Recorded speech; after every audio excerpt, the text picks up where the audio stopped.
Welcome to Capitalize Your Finances, the podcast that's your ultimate guide to mastering personal finances and unlocking the secrets of entrepreneurship.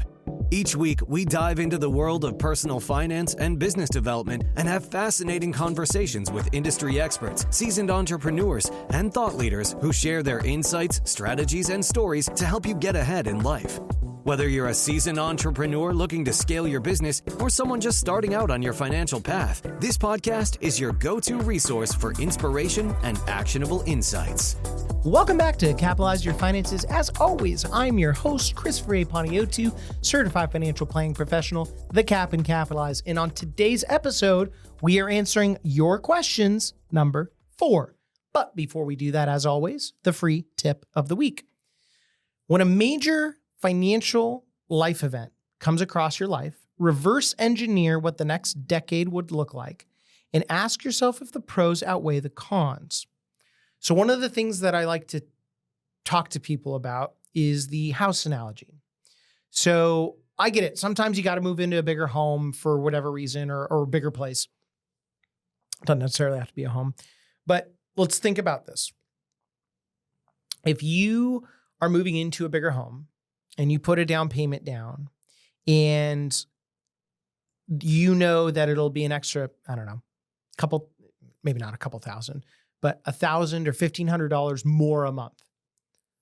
Well, in 10 years, you fast forward and go, okay, but if I was still where I'm at today, because I don't really need to move, and I go and I invest that money. Now, regardless of how you invest it, just think long-term. You take that spread, because we kind of know what real estate's going to grow at, as an example, over the long haul. Now, it's been inflated recently over the years, but it's beside the point. We kind of know what it's going to grow at. And we know what a lot of these long-term investment strategies tend to grow at as well. So you look at that and you go, okay, well, in 10 years, I put this down payment on this home. I put all this money in the home. Or after 10 years, I'm in the same place I'm at now, which is fine. And I've got, if you had $1,500 a month times 12 over 10 years at a long-term rate of return, that is potentially hundreds of thousands of dollars more that you could do whatever you want with, and you've got flexibility in your life. Versus a lot of people, they just move up to the next home and then they're living for a box. Because that's all a home is. It's a box. So that is one of the many, that's one of the many examples that I could have used. I think that's a pretty easy one to think of. But when you have a major financial event happen in your life, you need to think decade plus, minimum. You will thank me in a decade plus. So let's get into your questions you've asked me. The first one comes from Blake Green. What is the thing most people don't think about when it comes to personal finance? So that is a great question. And I would say, and there's a lot of things that people don't think about, but the one that comes to mind initially is people think way too short term. And when in doubt, you need to think even longer. This actually kind of ties in with the free tip of the week. But when it comes to investing, a lot of people, they don't understand what long-term actually means. I think of long-term investing as you're holding a company forever, or a long-term real estate investment, or private equity, or venture capital, or lending, like whatever long-term investment you have in your portfolio, the plan should be to keep it forever. Now, does that mean your time? So the time horizon is forever. Does that mean that you're going to hold an investment for your entire lifetime? No. In fact, absolutely not. But you should have your framework dialed in to the point where you've exhausted all questions in your mind as to why an investment is good or bad. And once you know, in your opinion, if that investment is a winner, you need to own it until that investment, whatever it is, shows you something that goes against your thesis. So ideally, going back to what I said, You want to hold an investment forever when it comes to long-term. However, sometimes long-term is cut short. And that is when you need to be very nimble with your money and decide to either keep it at where it's at, add to it, maybe keep the investment but trim some of it, or you just sell it all together. So like a lot of people think that when you're investing forever, a lot of people go, oh, this is passive. You just passively invest. You buy it and you hold it. That's not really investing. That can be part of it. And ideally that could be a lot of it, but it's not all of it. You don't just, like, let me tell you, the most successful investors in the world did not get to where they are at by just buying something and sitting for their entire life. Occasionally they do. You may get lucky with like that one big investment, which if that's the case and you find your absolute gold mine, you hold on to that thing for dear life. However, more often than not, most of the time, you're going to be wrong. And that's not just me saying like, well, you're wrong. It's statistically speaking, most of the time you will be wrong. But thank God investing is a very forgiving business. Now, when it comes to personal finance, and this is as opposed to investing specifically, this is like planning in general. People don't think about the easy wins. Like everyone wants to they want to get rich and they want to get rich quick. And you don't get rich quickly on investing or personal finance. You get wealthy over the long haul. And as for making money like faster, because a lot of people think, oh, my ticket to making a ton of money is to go and hit the next investment jackpot. No, because in that mindset, now you're just gambling. So that's very wrong. But a lot of people think, and especially, it's funny, in the investment world more than anything, they think that their investment prowess is going to earn them their return. Like their best rate of return.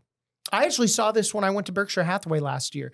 All of these investors in Omaha, because they were all trying to become the next Warren Buffett. Newsflash, none of you that I met are going to be close to the next Warren Buffett. There's never going to be another Warren Buffett. You got to start investing since you were 10. You got to like not die for what, 80? I mean, he could be dead during this recording. I don't even know because I had my head in the sand.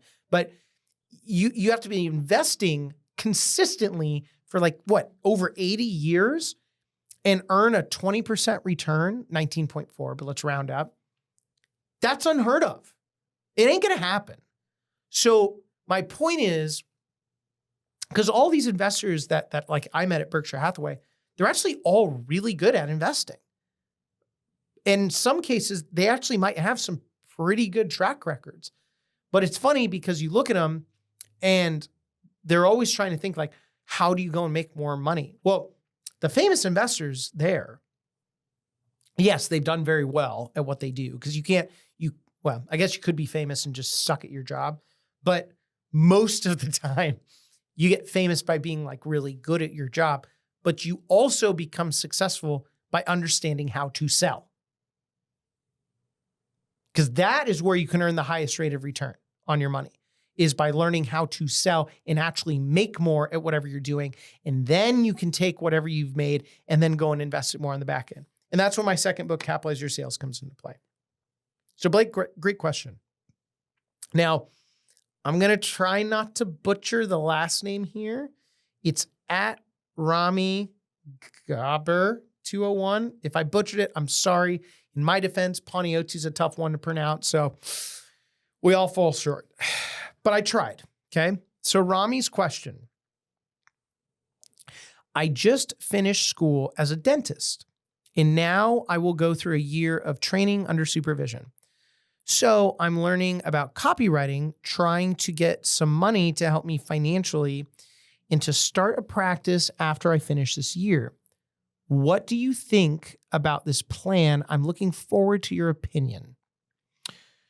So first off, I love the hustle and drive. And clearly you have your wits about you. I mean, you don't just like waltz into, med school and dental school and all that fun stuff. So good for you. But I think the idea, if we're really diving in about the copywriting and trying to earn some money, I think it sounds good on paper, but in the long run, you are better off solely focusing on your dentistry. And I'll explain that a little further. Most people, and I get a lot of slack for this, not that I really care, but most people are enamored with the idea of a side hustle and diversifying income streams. But you have to ask yourself, how did the wealthiest self-made person you know make their money? Think about that for a second. I can almost guarantee you they focused on one thing only, and they did not deviate. As a dentist, you are going to make so much more than the copywriting side of things. And I say that because it comes down to like the return on your time. So dentists, I was actually looking this up. Dentists can make about, and this is a little blanket statement, because also if you run your practice, you're probably going to make a little bit more, but dentists can make about $150 to $200 an hour, depending on the practice, or approximately $300,000 a year. A copywriter can make an average of $60,000 a year. So instead of focusing on your $60,000 skill, focus on your $300,000 skill and have that pay for someone doing the not as profitable skill for you. And we call that, in my first book, capitalizing on the spread. So that was a great question, Rami. And before we get into the last question of the episode, we're going to take a quick commercial break. So stay tuned. I'll be back. Are you ready to transform the way you approach sales? This episode is sponsored by the second book in the Capitalize series, Capitalize Your Sales, the all-in-one sales framework that saves you from ever struggling again and teaches you how to sell with sincerity, which dives deep into the art and science of driving sustainable growth. Packed with strategies that go beyond surface-level techniques, this book will help you understand what it takes to truly connect with clients, build long-term relationships, and close deals. Whether you're looking to fine-tune your sales craft or break through to the next level, Capitalize Your Sales offers a roadmap to success designed for today's fast-paced business world. Head on over to your favorite bookstore, order today, and start capitalizing your sales immediately. And now, back to the episode. Welcome back to the show. We're going to get into the last question of your questions that you ask me. And we're going to end with Jesse Swink. Good options to save for retirement if already have Roth IRA and work doesn't do 401k.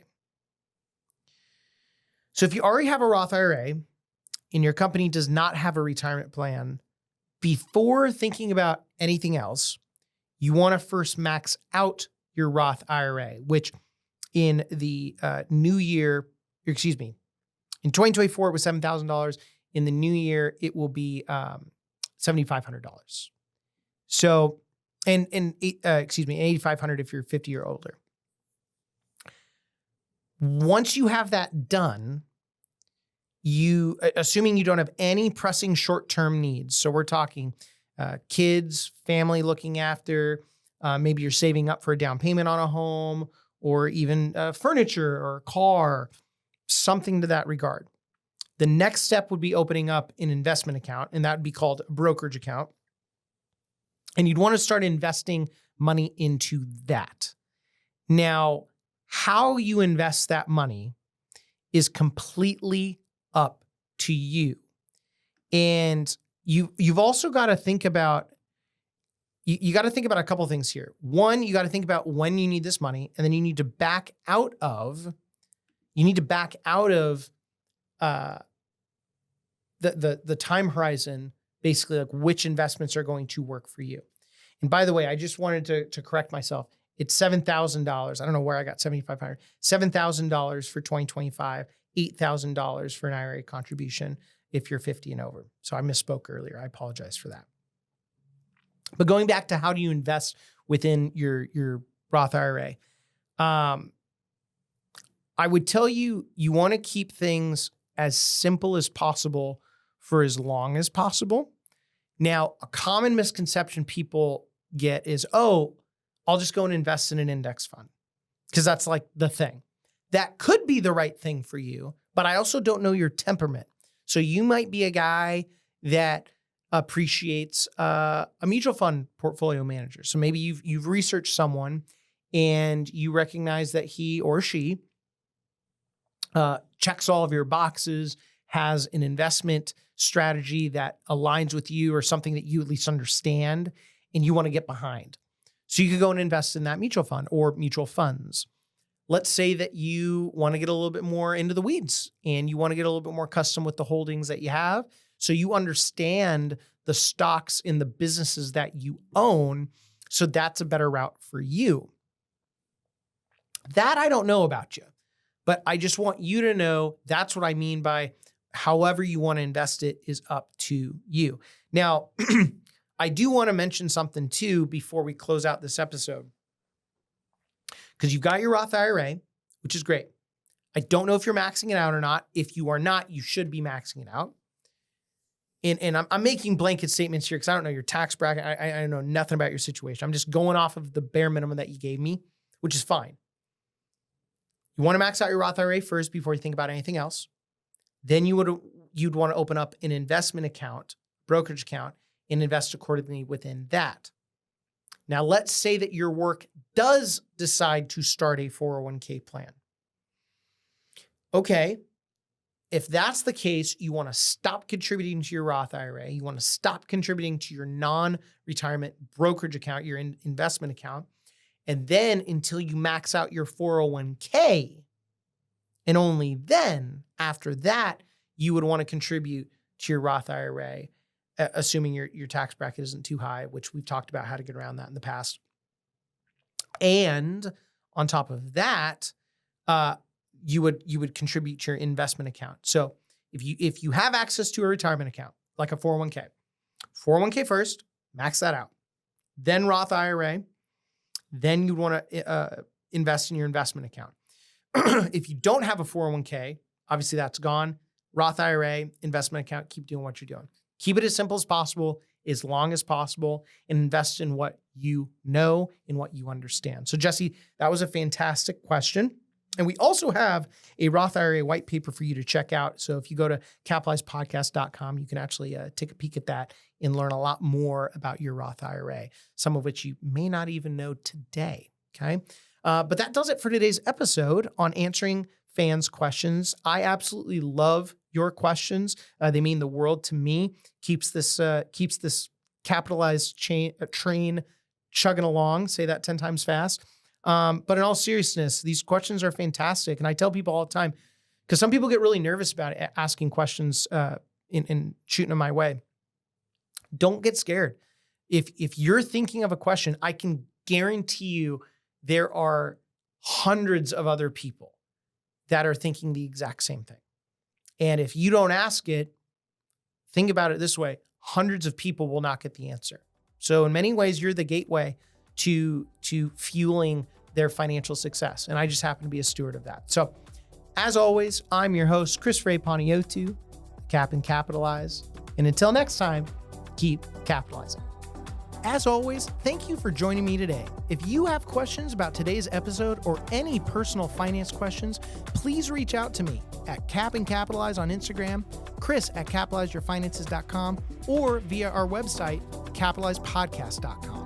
If you want more Capitalize Your Finances content, head on over to capitalizepodcast.com and check out our blog, free resources, book, and online course.